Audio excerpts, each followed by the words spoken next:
আমাৰ মানে আমি হাই সেকেন্ডাৰি পাস কৰিছো, এতিয়া আমাক বিএ পঢ়িব লাগে, কিন্তু এতিয়া কলেজত এপ্লাই কৰিছো কিন্তু নাপাওঁ। কিয় সিট নাপাওঁ? আমাক সিট লাগিব, আমাক এডমিশ্যন লাগিব।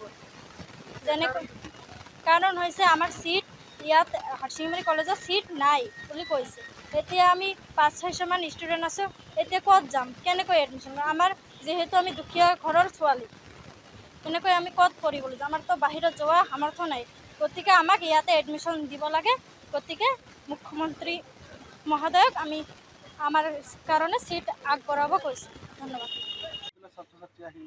আচলতে অসম চৰকাৰ তথা আমাৰ জিলা প্ৰশাসনক এটা কথা অৱগত কৰিব লাগিব যে যি সময়ত অসম চৰকাৰ বা অসমৰ মাননীয় মুখ্যমন্ত্ৰীয়ে কৈয়ে থাকে যে সংখ্যালঘু প্ৰধান এৰিয়াত আচলতে ছোৱালীবিলাকৰ ওপৰত মানে পঢ়া শুনাত আচলতে জোৰ দিব লাগে, ছোৱালীবিলাকক ডক্টৰ ইঞ্জিনিয়াৰ বনাব লাগে। তো সেই পৰিপ্ৰেক্ষিতত আমাৰ কিন্তু দক্ষিণ শালমাৰা মানকাছাৰ জিলাৰ যিবিলাক ছাত্ৰ ছাত্ৰী আছে, বিশেষকৈ ছোৱালীবিলাকে কিন্তু পঢ়াৰ প্ৰতি এটা আগ্ৰহ জন্মিছে আৰু যাৰ কাৰণে পঢ়াৰ বাবে তেওঁলোকে আগ্ৰহেৰে বাট চাই আছে। এতিয়া আমাৰ যিটো হায়াৰ ছেকেণ্ডেৰী পৰীক্ষা হৈ গ'ল, ৰিজাল্ট ওলোৱাৰ পিছত বহুত ল'ৰা ছোৱালীয়ে হয়তো পাছ কৰিছে।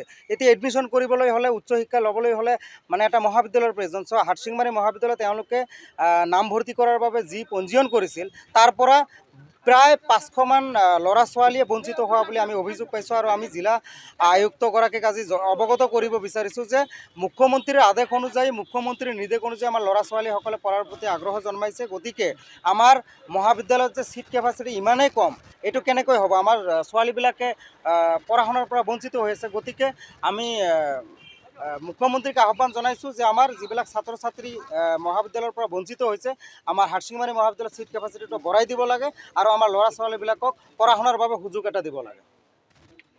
যিকোনো খবৰৰ বাবে যোগাযোগ কৰক 7099017330 লগতে 7099017110 নম্বৰত।